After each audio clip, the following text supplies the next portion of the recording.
Evangelho de João, capítulo 3, versículo 16 e 17, é o texto que nós vamos ler.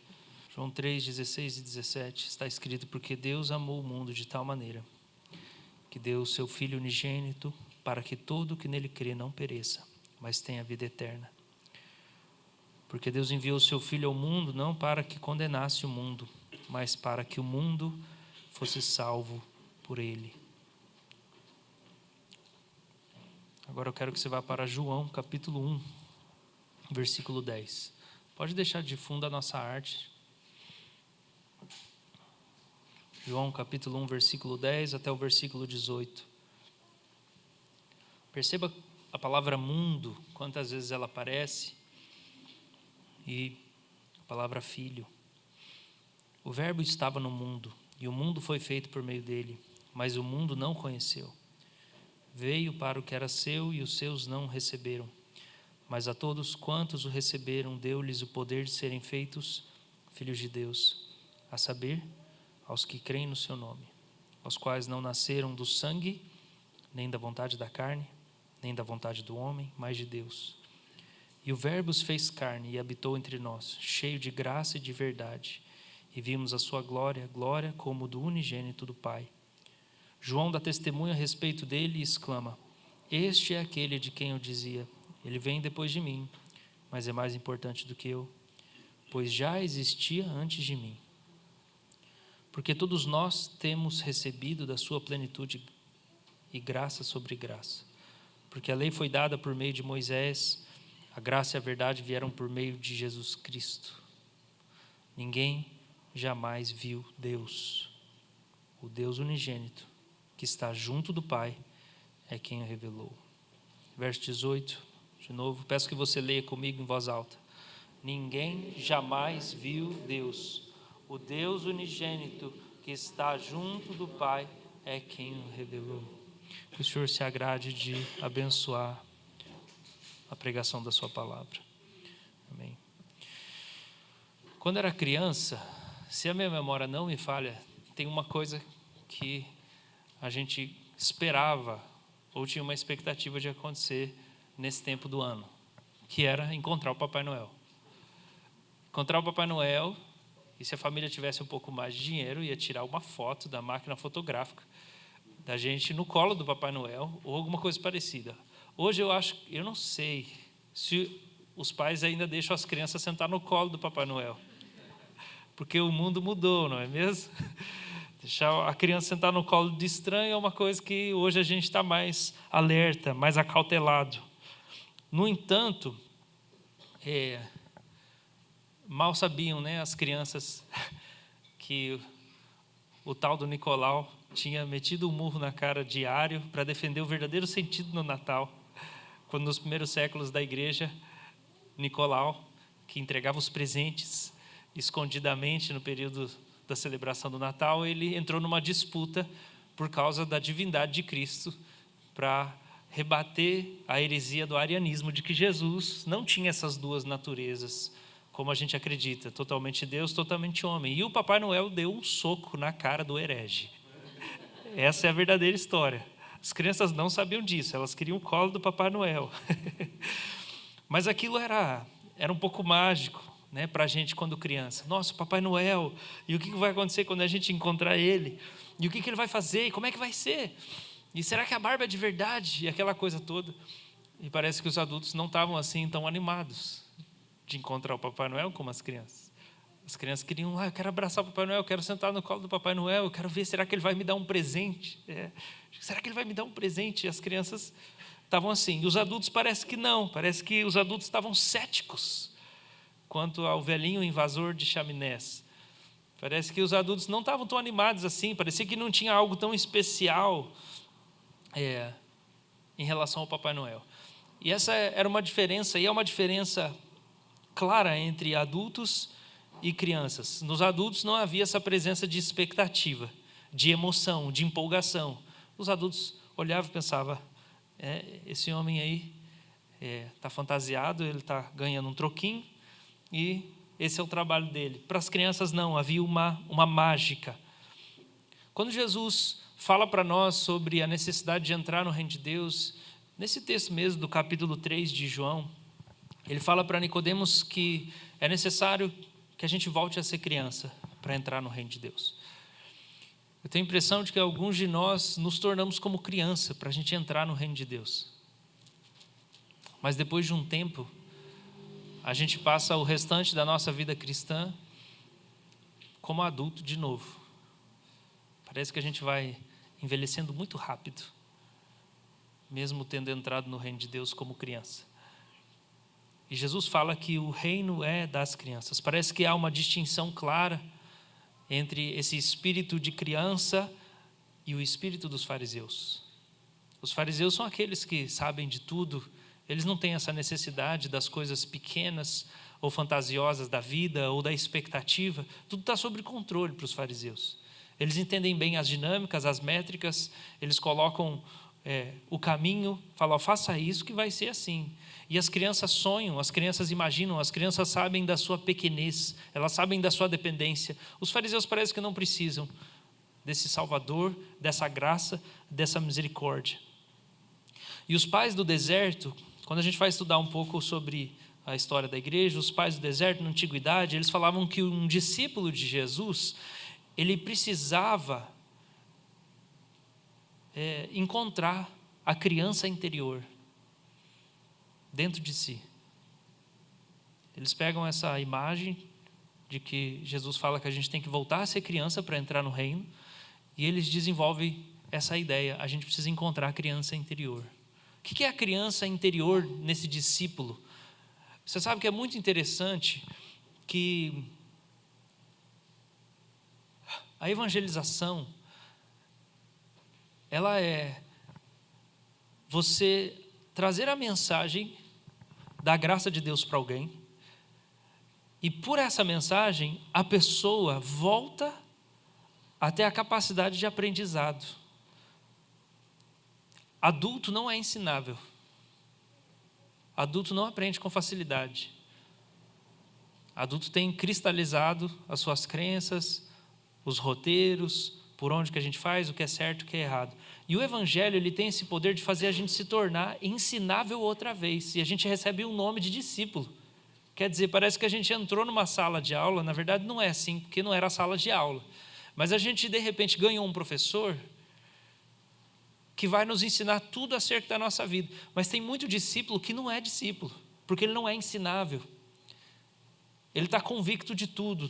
Nada para ele está sob uma possível reflexão e análise. Existe uma resistência em o Senhor vir trabalhar os seus caminhos. E cultivar, encontrar essa criança interior é se desarmar. É se desarmar de uma postura sempre muito defensiva, desse espírito de fariseu. Achar a criança interior significa identificar quais são os meus anseios mais profundos, o que a minha alma realmente deseja, como o salmista fazia. Quais são as ambições mais sinceras, o que você realmente quer da sua vida. Quais são as vontades que você tem, mais secretas. Quais são as feridas que você tem, que são as feridas mais verdadeiras, que estão escondidas dentro de você. Qual é a sua personalidade mais verdadeira, mais espontânea, mais livre, mais corajosa? Quem é você de verdade? Por trás do fingimento, do receio, do medo, quem é você? Se você não tivesse que prestar contas a nenhuma pessoa que está te observando, se você não tivesse receio de ser difamado, quem você seria com toda a sinceridade do seu ser?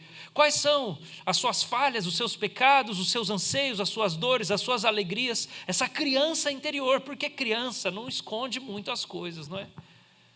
Quanto mais nova, parece que mais sincera, fala as coisas, a gente fica envergonhado, não está nem aí que está no culto, é homenagem do pastor, não, ela fica gritando, ela fica passando, ela quer andar, ela quer beber água no meio do negócio, ela está livre. Ser como criança é, de alguma maneira, a gente abraçar essa verdade do nosso coração e a gente apresentar isso diante de Deus. Qual é a verdade do seu coração? O que é que está escondido por debaixo de tanta coisa aí, talvez senso de dever, ou você pensando, eu preciso fazer a missão de Deus. mas você não tem sido sincero, você não tem sido verdadeiro com Deus. Qual é essa criança interior? Como é que resgata essa criança? Como a gente vive a partir dessa criança? Porque a gente tem uma tendência de se tornar fariseu. Essa é a nossa tendência. É incrível isso, né? O quadro do Rembrandt, do Retorno do Filho Pródigo, ele sempre me lembra e nos lembra disso. Está ali na entrada do nosso salão, para você sempre olhar e lembrar aquilo que você não deve se tornar. O irmão mais velho do filho pródigo, com uma postura dissociada daquela cena de constrangimento, de graça, de bondade, apenas feliz, porque ele não é o centro, ele não está sendo recompensado por tudo que ele já fez. A gente parece que tem uma facilidade para cair nesse lugar, como cristão, de chegar nesse lugar de mérito, da gente esquecer da graça que nos constrangeu, que nos salvou. A gente é salvo por essa graça bondosa, a gente se torna criança para entrar no reino, mas o nosso coração facilmente ele vai se tornando um coração insensível. Uma autocobrança sobre nós, como se Jesus não tivesse morrido por nós na cruz. Como se tudo dependesse mesmo, quase que única e exclusivamente do nosso esforço. E quando a gente olha para a encarnação, e o Evangelho de João é o Evangelho da encarnação, ele fala tanto de Jesus como Deus, como Verbo, como sendo divino, como entrando do mundo, como saindo do mundo, aquele que já existe antes do mundo. Ele nos ajuda a olhar para isso e aprender sobre ser criança. Porque nesse capítulo 1 que a gente lê, ele fala assim, aqueles que receberam Jesus, receberam o poder, que na verdade a palavra é autoridade, de serem feitos filhos de Deus. Você se torna um filho. Você nasce de novo, você se torna uma criança de novo. A nossa vida adulta é uma vida cheia de responsabilidade. E talvez o grande desafio da vida cristã, da nossa caminhada, é como que nós respondemos com fidelidade aos compromissos que nós temos, sem perder essa ingenuidade e pureza de criança. A apreciação, o contentamento, a alegria, a criatividade, a felicidade, a brincadeira. Como é que a gente faz para não parar de sorrir? Como a gente faz para não parar de ser agradecido?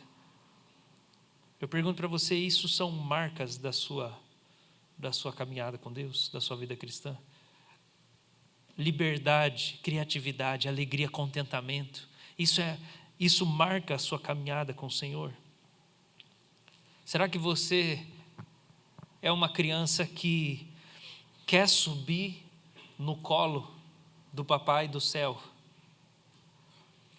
Ou você é aquele adulto que despreza a necessidade de ver Deus como um pai? Isso é para os fracos.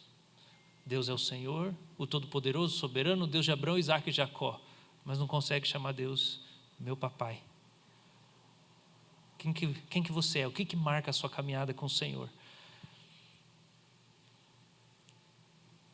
Madre Basileia Schilling relata na biografia que eu ganhei da irmã Nehama de presente. Em 1950, ela começou a ficar incomodada pela maneira indiferente que o Natal era celebrado, lá na Irmandade, na Alemanha. E ela escreve assim: o segredo abençoado do Natal, que é Deus encarnado, me foi revelado de maneira totalmente nova.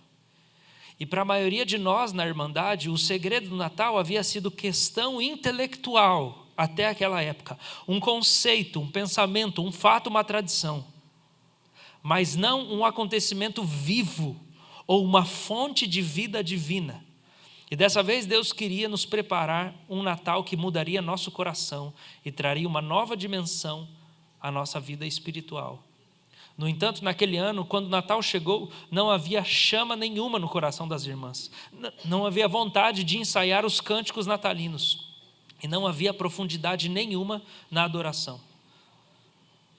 2 anos se passam, ela fala então que ela carrega essa preocupação pelo Natal. A gente precisa resgatar essa compreensão do Natal para a igreja, é a revelação de Jesus Cristo, é o nosso Deus encarnado. Isso não está provocando uma contrição, um contentamento, uma alegria nas irmãs. Então ela diz que se passam 2 anos, ela está orando por isso, ela vai para um momento de reclusão, de oração, e ela fala que quando ela sai desse tempo de oração para celebrar o Natal, ela fala: o meu coração se encheu de alegre expectativa e amor pelo menino Jesus.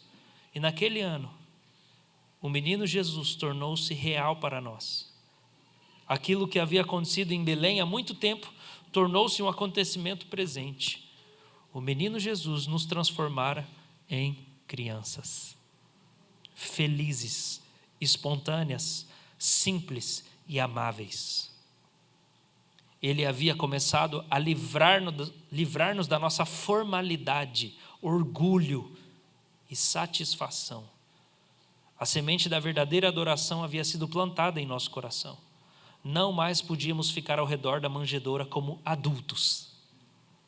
Tínhamos que ajoelhar-nos diante dele como crianças. O segredo da encarnação foi redescoberto. Jesus se torna criança para nos ensinar a ser criança. Mesmo adultos, mesmo fiéis nos nossos compromissos, um coração de criança, de simplicidade, de humildade, de pureza. E ela ainda descreve que a revelação de Jesus rompeu uma adoração mais profunda, não só na Irmandade, mas na cidade. Ela coloca aqui: os que estavam tristes se alegraram. Os adultos se transformaram em crianças, porque viram que o menino Jesus é o Deus criança que tem todo o poder e glória. Nós distribuímos folhetos e cartões com mensagens natalinas em lojas e salas de espera. E vimos um bispo, um cientista e um antigo ator se ajoelharem diante da manjedoura para cantar hinos.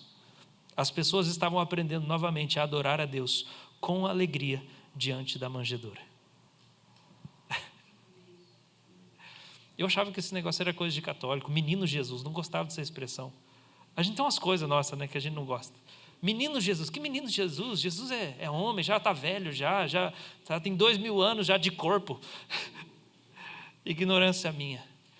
Quando a gente separa esse tempo do ano nessa estação litúrgica para a gente observar o advento, a gente está imergindo numa fase do evangelho, num momento que promove em nós, é uma doutrina que promove em nós um contentamento, provoca em nós um sensibilizado do nosso coração, um resgate de alegria espiritual e cheia de glória.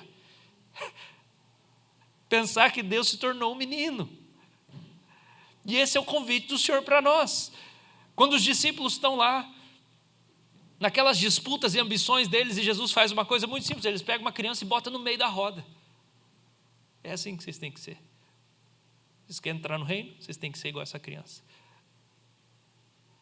De alguma maneira que eu ainda não consigo explicar para vocês, irmãos, a criança precisa voltar a ser o centro da vida da igreja. A gente tem que aprender com as crianças. A gente precisa ter humildade para servir as crianças. Alguma coisa precisa acontecer de diferente. É muito fácil para a gente se perder nos livros, na Torre de Marfim, na teologia, no vasto campo do conhecimento, mas Jesus colocou uma criança e falou assim: é assim que a gente precisa ser, ensinável. Qual a profecia que Jesus faz acerca de Pedro, para o final da vida de Pedro? Ele fala assim: hoje você faz o que você quer, você veste sua própria roupa. Um dia, Pedro,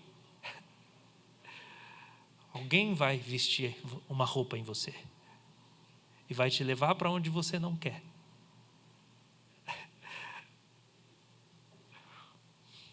João relata então: Jesus estava falando no gênero de morte com o qual Pedro teria que glorificá-lo. Agora, isso não são características de criança, irmãos? Alguém vai vestir em você uma roupa que você não quer, vai levar você para um lugar que você não quer. Isso é a vida da criança. Na hora de sair, ela quer ficar com o pijama. E na hora de ir para a igreja, ela quer ficar em casa. Alguém vai te levar para um lugar que você não quer. Jesus está falando que esse é o ápice da maturidade do discípulo. Ele pode ser conduzido por um caminho que ele não quer ir. Tá bom, pode me levar. A minha sombra cura os enfermos, mas pode me levar. Porque junto com esse poder da graça de Deus sobre minha vida, para curar os enfermos, para pregar, para ressuscitar Dorcas, vem também um poder para me fazer humilde, ensinável, livre da minha própria vida, do meu futuro. Semana passada eu ouvi uma frase que ficou ecoando no meu coração. E a frase é: a gente não planeja quem a gente se torna. Você pode planejar várias coisas na sua vida, mas você não planeja quem você vai se tornar. Existem muitas circunstâncias que vão conduzir o seu futuro, quem você vai se tornar, como você vai lidar com a vida, acontecimentos que vão vir até você, vão mudar você. Você não planeja quem você se torna. Sabe como é que um adulto lida com essas frustrações? Ele enrijece, ele endurece, ele se frustra. Passa-se 20, 30 anos e ainda fica adorando aquele período, aquele verão, aquele ano, foi o ano, já faz 20 anos. A vida mudou, se tornou outra pessoa, mas não aceitou, não tem a flexibilidade, não tem essa humildade, não pode ser levado para um lugar que não quer. O que acontece com a gente, quando a gente é assim? A gente perde a alegria, a gente perde o contentamento, porque a gente não permite que Deus, na providência dele, vá conduzindo a nossa história por um caminho que não era o que a gente preparou. E a entrada do verbo no mundo, como João vai relatando, é que o verbo, como dizem os teólogos antigos, o verbo se comprimiu.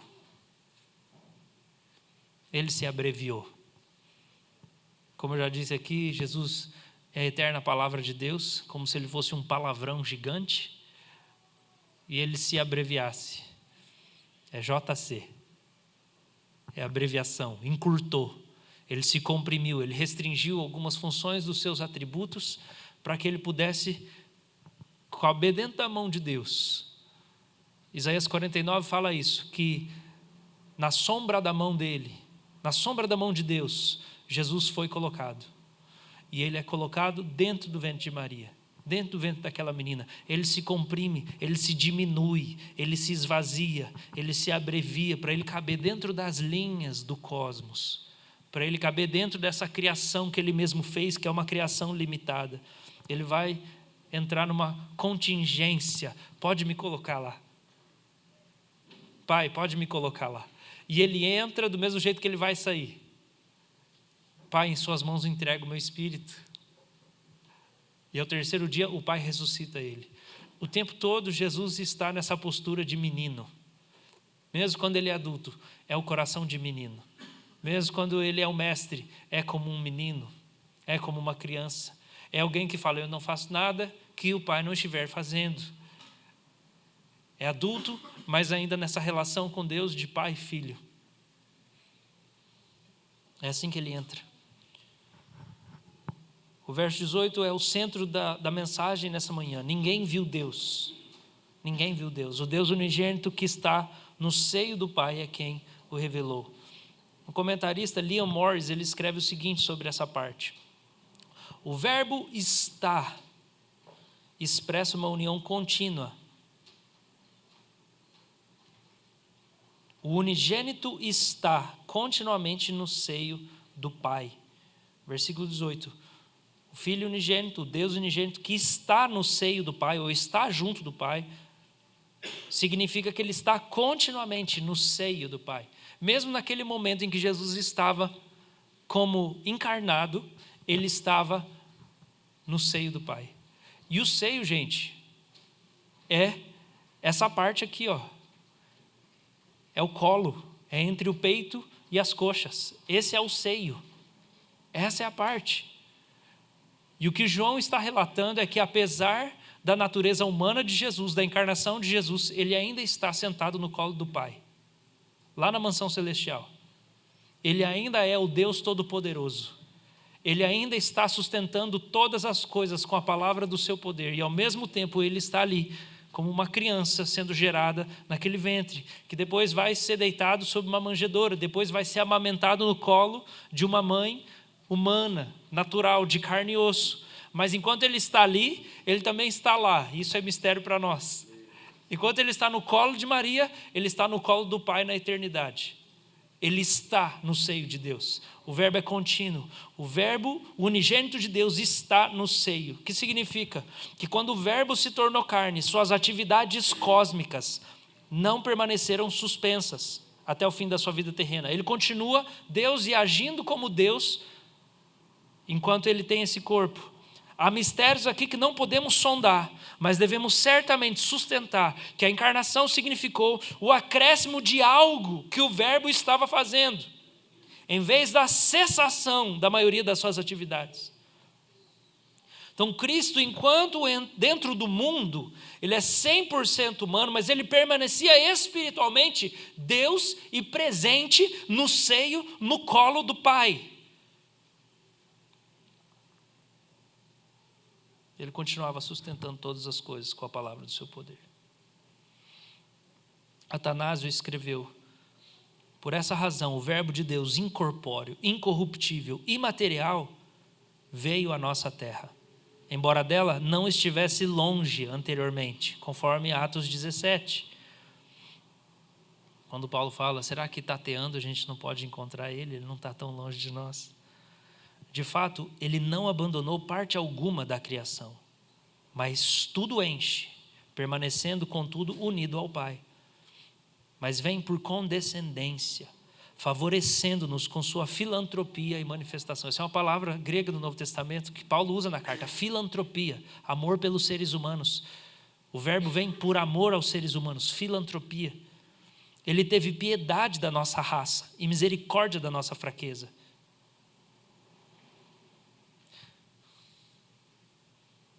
Dos anjos ele não teve, mas de nós ele teve. Não consigo explicar a graça de Deus. Ele olhou para a nossa raça. Eles não podem se perder por completo. A obra do Pai não pode ser invalidada. Eu vou resgatar a criação. Ele não suportou que a morte dominasse sobre nós, a fim de não perecer a criatura, nem se inutilizar a obra realizada do seu Pai, em benefício dos homens. O Verbo tomou, por isso, um corpo igual ao nosso. E assim, de algo que é nosso, tomou um corpo semelhante ao nosso. E como todos estamos sujeitos à corrupção da morte, ele o entregou à morte em prol de todos. Apresentando-o ao Pai, agiu dessa maneira por filantropia, amor à humanidade.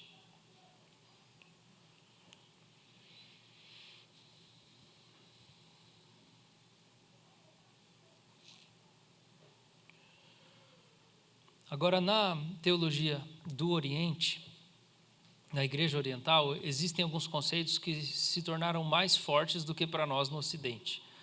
E quando a gente fala da encarnação, quando a gente fala do nascimento de Jesus, a palavra kenosis é uma palavra mais forte na teologia oriental, que significa esvaziamento, é uma palavra usada para falar da descida de Jesus. Jesus, de alguma maneira, ele se comprime, se esvazia para ele poder caber dentro da criação, porque a glória dele é imensurável, é sem extensão. Então ele precisava, de alguma maneira, se comprimir para caber.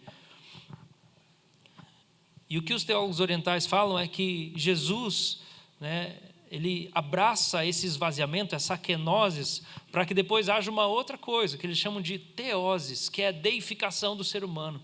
E com a deificação não é que o homem vira Deus, mas é que o homem é resgatado àquele estado original de natureza, não corrompida.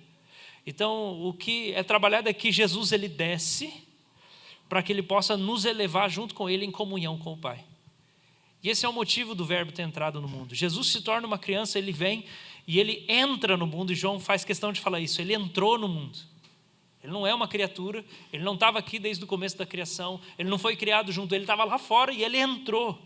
Ele entra no mundo, ele entra na realidade, ele entra na criação, se esvaziando, para que ele possa efetuar essa teoses, essa elevação da humanidade, para que ele possa nos unir com o Pai. O apóstolo Paulo ama tanto isso, que essa é talvez a expressão mais utilizada por Paulo em todas as cartas, em Cristo. É a expressão em Cristo, em Cristo, em Cristo. E quando ele está falando em Cristo, ele está falando que a gente está unido com Jesus, que nós estamos em Jesus, e estar em Jesus é estar unidos com Deus, é estar com Deus. A gente não perde a nossa humanidade, ela é glorificada. Nossa humanidade é glorificada. Um pai do deserto, ele escreve assim, que assim como o ferro é colocado no fogo, ele se torna incandescente, da mesma maneira a nossa união com Cristo. O ferro não deixa de ser ferro no fogo, mas ele ganha o calor e aquela luz e aquelas propriedades do fogo. Mas ele não deixa de ser ferro, ele continua ferro, só que ele está imerso e ele está unido com o fogo. Mas ele continua ferro, é um ferro incandescente. Ele fala da mesma maneira, é a nossa união com o Senhor por meio de Jesus. Nós estamos unidos com Deus. Nós não somos Deus, Deus é só o Senhor, mas nós estamos unidos com Ele. A gente é santificado, é revestido dessa natureza santa, A graça de Deus vem e faz isso conosco. E irmãos, é isso que o Verbo veio fazer, é isso que Jesus veio fazer. Jesus se torna uma criança, para que a gente se torne criança também. Porque eu vou dizer uma coisa para você, se Deus não pode pegar você no colo, você não pode entrar no reino de Deus. Jesus se torna uma criança para que você se torne uma criança também. Porque se você não for uma criança, você não pode entrar no reino. Se você não for uma criança disposta a reconhecer seus pecados, você não pode entrar no reino. Se você não for uma criança que se dispõe a reconhecer que você precisa do amor de Deus por você, porque você não tem amor suficiente das outras criaturas. Você precisa do amor que vem só de Deus. As outras criaturas não podem te amar o quanto você precisa. Você não pode entrar no reino de Deus. É só com a humildade de uma criança que você pode entrar no reino de Deus, porque você tem que caber no colo de Deus. Aquele que está no colo, no seio do Pai, ele veio para nos resgatar e nos colocar no colo do Pai também. E a gente pode falar, Pai nosso, Papai nosso, o Espírito de Cristo dentro de nós clama uma coisa, Papai. É uma coisa. E ele testemunha que nós somos filhos de Deus. E quando Deus vem, nós reconhecemos, é o nosso Papai. Sejam as ternas consolações do Espírito Santo, ou seja, em algum momento que nós precisamos ser corrigidos pelo Pai. A gente é quebrantado, a gente se desfaz, a gente se arrepende, ao mesmo tempo sendo consolado, sabendo quem é que está nos corrigindo. É o nosso Pai. É o nosso Pai que nos corrige, é o nosso Pai que nos confronta, é o nosso Pai que está trabalhando no nosso coração. E esse arrependimento que o Espírito Santo produz em nós, quando a palavra de Deus vem no nosso coração, é uma tristeza que produz vida, e é um arrependimento que a gente sente com alegria. Você está lá arrependido, chorando, e ao mesmo tempo tem contentamento em você. Eu estou feliz que eu estou arrependendo. Eu estou feliz que eu estou conseguindo agora dar esse passo. Por quê? Porque é o meu Pai. Eu estou seguro nele.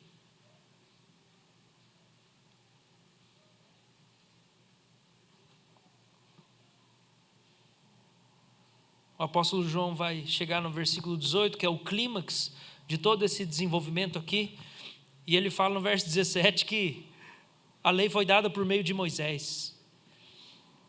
Versículo 17, a lei foi dada por meio de Moisés. Versículo 18, ninguém viu a Deus. Ele ainda está construindo o raciocínio. Moisés não viu Deus.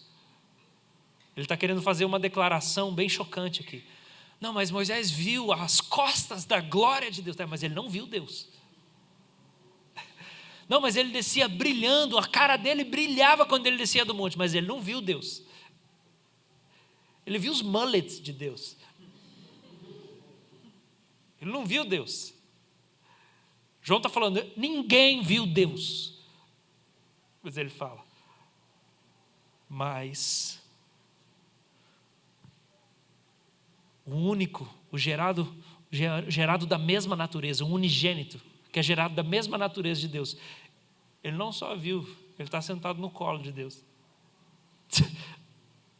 E ele revelou Deus para nós. Jesus revelou Deus, ele viu e ele revelou. E a palavra revelou aqui, maravilhoso isso, é maravilhoso. Gente, estudem a Bíblia, é muito bom, tá? É a mesma palavra da raiz da palavra exegese, que é a palavra que a gente estuda na academia para exposição, para você extrair o significado. Quando se fala de pregação, a gente fala de fazer exegese, você estudar um texto bíblico e extrair o verdadeiro significado. Essa palavra aqui que ele está usando. Ele está falando que o Filho de Deus, que está sentado no colo de Deus, ele está fazendo a exegese de Deus. Ele está extraindo a revelação, o significado de Deus. Não é um sermão, é o Pai. É o Pai que nos ama. É o Pai que enviou seu Filho para morrer, para redimir os nossos pecados e para nos trazer de volta para Ele. Para Ele poder alargar a sua família.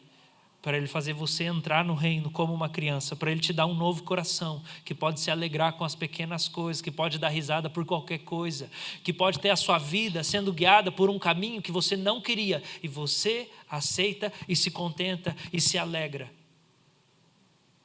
Você deixou de ser um adulto ranzinza, um velho ranzinza, sabe? Você não é um velho ranzinza, uma velha ranzinza. Duro, não é do jeito. Tudo tem que ser do seu jeito. Não, você virou uma criança. Essa é a verdadeira salvação, irmãos. Não é uma salvação só depois da morte, é a salvação agora. É a vida eterna agora. Se tornar uma criança agora, ser ensinável agora, ter alegria agora, ser conduzido por Deus agora. É já pela fé, por meio do Espírito Santo, ser colocado no seio do Pai junto com Jesus. É sentar no colo do Pai junto com Jesus.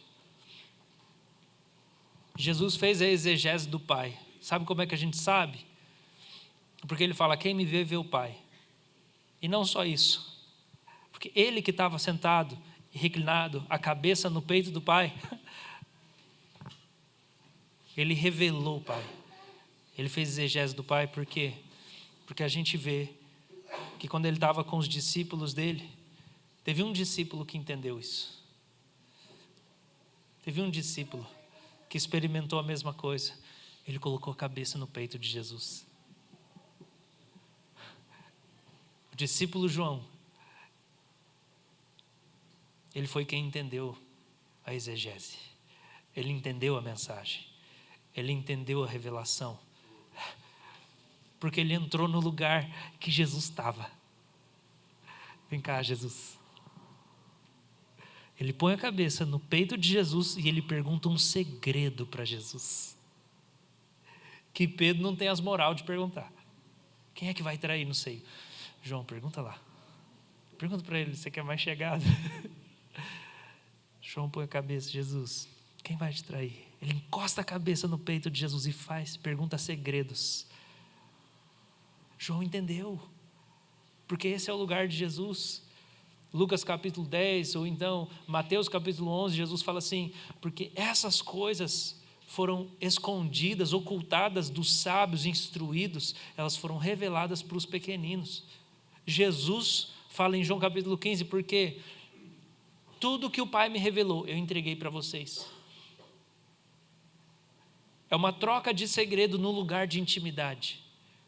Jesus está dizendo que essa é a relação de Jesus com o Pai, num lugar de intimidade, uma troca de segredo. E é isso que João experimenta, no lugar de intimidade, uma troca de... Me conta aí, Jesus, o que você não falou para ninguém, quem que é? Minha esposa perguntou outro dia, né, se você pudesse passar a tarde conversando com qualquer pessoa que já existiu na face da terra, com quem você passaria a tarde? Eu falei, além de Jesus? Além de Jesus? Eu falei, é proibido ser da Bíblia? Se for da Bíblia, é João. Aí ela, por que João? Eu falei, porque eu acho que ninguém entendeu e conheceu Jesus melhor do que João. Acho que não teve ninguém. Ele fala, o discípulo que Jesus amava. Os outros estavam lá lutando, quem que vai ser o maior? Ele também passou dessa fase, ele estava lá perguntando quem era o maior, mas no final das contas, ele entendeu que estar no peito era o lugar. E ele seguiu Jesus até a cruz. É o discípulo que foi até a crucificação. Alguma coisa ele entendeu que os outros não entenderam. Então, se eu pudesse passar a tarde com alguém que não fosse o próprio Jesus, ia ser João. Mesmo que não fosse ele que escreveu a maioria de Apocalipse, não sei se foi, se não foi, não tem problema. Ele entendeu o negócio que os outros não entenderam. Ele encostou no peito de Jesus. Ele foi até a crucificação. Ele ouviu os gritos de Jesus a cada prego que entrava na mão dele. Ele ouviu. Você acha que Jesus não gritou? Você acha que Jesus não gritou? Doeu. Ele sentiu a dor. Ele chorou, ele gritou. Ele gritou, entrega o meu espírito. João foi o único discípulo que ouviu o som do grito do mestre.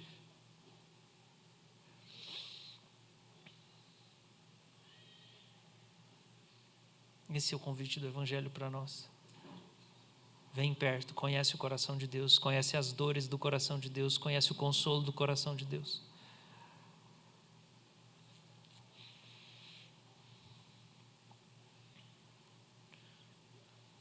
Esse é o maior poder do mundo, meus irmãos. Aqueles que o receberam, Deus deu o poder de serem chamados filhos de Deus. O maior poder do mundo é subir no colo de Deus. O maior poder do mundo é ser uma criança destemida diante do Pai, chegando com ousadia diante do trono da graça, com coragem no trono da graça. É o meu Pai. Sim, eu tenho temor dele. Sim. Que Pedro fala, aquele que vocês chamam de Pai, tem um temor no tempo da peregrinação, porque ele vai julgar, sem parcialidade. É por isso que quem experimenta essa intimidade com o Pai é quem entendeu a santidade dele. O temor, a intimidade, o segredo do Senhor é para aqueles que o temem. Isso tudo está junto. É o temor do Senhor. O que é o temor do Senhor, irmãos? É a noção da imensidão dele. É a noção da majestade dele. É ver o tamanho dele e ficar assombrado. Meu Deus, é desse tamanho. Talvez você teve uma sensação bem pequenininha quando você chegou na altura de um prédio imenso. E daí você olhou para baixo e falou, meu Deus do céu. Essa altura aí não é nem o dedinho do tamanho de Deus. É o temor que vem quando você fica assombrado. É o temor do Senhor, do tamanho do Senhor, da glória, da santidade, da majestade do Senhor. Alto, numa luz inacessível, altíssimo, num alto e sublime trono, rodeado de anjos, o Deus glorioso, santo, santo, santo, puro, sem mancha nenhuma, sem maldade nenhuma, sem má intenção, sem malícia, sem pecado nenhum. Tudo nele é justo, é puro, é certo, é correto, ele é bom, não tem nada ruim nele, nada errado. Por isso qualquer coisinha que você faz se destaca diante dele. Qualquer pensamento estranho se destaca, ele é exposto diante dele. E ainda assim ele fala, vem aqui no meu colo. Você sobe tremendo e chorando, mas eu, Senhor, e você vai indo para ele, pode? Eu te quero, eu preciso do Senhor. É uma mistura de assombro com empolgação. Deus, eu te desejo, Deus, eu preciso do seu abraço. Ao mesmo tempo, meu Deus, é tudo isso?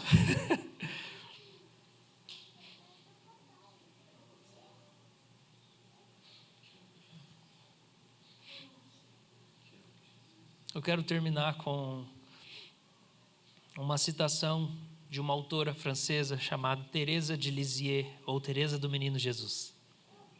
Ela morreu aos 24 anos do século XIX. E a espiritualidade dela tinha uma ênfase que ela chamava de infância espiritual. E o coração da sua teologia era a consciência de que o homem, criatura, deveria se deixar divinizar, ser vestido da natureza divina, pela santidade de Deus, pela glória de Deus, com a invasão do amor de Deus. Então, na orientação dela, o alvo da nossa vida cristã era abrir-se totalmente à invasão do amor de Deus. Me abrir para a invasão do amor de Deus. Ontem a gente estava no encerramento aqui do Ministério de Aconselhamento e o nosso líder passou um trecho de um vídeo do encontro de Jesus e Maria Madalena. Eu não sei se vocês já assistiram, do The Chosen. E daí é um momento em que Maria Madalena, ela, é a parte que a gente deixa para a imaginação. Ela estava muito perturbada e ela começa a se embriagar e ela começa a beber de tristeza, de angústia, de rejeição. E naquele momento que ela vai beber mais um copo, Jesus coloca a mão em cima da mão dela e fala, isso aqui não é para você. E daí ela fala, tira a mão de mim. Daí ela começa a ter uma manifestação demoníaca e ela sai correndo e Jesus vai atrás e ela fala, me deixa em paz. E Jesus vai até ela, coloca as mãos sobre a cabeça dela, tira os demônios. A parte que mais me chamou a atenção de tudo isso foi a reação de Maria quando Jesus foi amá-la. Tira a mão de mim. Me deixa em paz. Irmãos, nós não sabemos receber o amor de Deus. Nós não sabemos receber amor. Quando o Senhor vem nos amar, a nossa reação imediata é, tira a mão de mim. A gente tem medo. A gente tem medo do carinho, a gente tem medo do toque, a gente tem medo da graça. Existe um orgulho muito duro em nós, uma autodefensiva, uma autoproteção. É a nossa reação. Me deixa em paz. Quando alguém ou o próprio Deus está chegando muito perto de nós, a gente fica igual um ouriço do mar. Sai daqui. A gente tem medo. Por isso o nosso trabalho, e eu acredito que o evangelista João, ele foca no amor. Porque a obra da graça precisa abrir essa casca que a gente tem.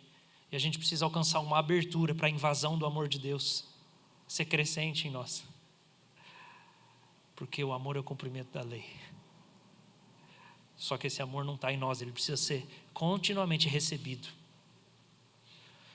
Então ela fala que tem 4 marcas, e assim eu vou encerrar. 4 marcas de alguém que permanece como uma criança diante do bom Deus. Primeira marca: reconhecer a própria insignificância, esperando tudo do bom Deus, exatamente como a criancinha espera tudo do seu pai. Tudo eu espero de Deus, tudo eu dependo de Deus. Deus vai cuidar disso, Deus vai cuidar daquilo, Deus vai cuidar daquilo, eu espero de Deus. Segundo, não ficar ansioso por nada, não tentar ficar rico. Terceiro, ser pequeno é não se atribuir às virtudes praticadas, como se alguém pudesse acreditar-se capaz de conquistar algo. Mas, reconhecendo que o bom Deus coloca esse tesouro nas mãos de seus pequeninos para que façam uso dele sempre que precisarem. Contudo, é sempre o tesouro do bom Deus. E, em último lugar, ser uma criança diante do bom Deus é nunca ficar desalentado com as próprias falhas, porque as crianças sempre caem, porém são pequenas demais para causarem grandes danos a si.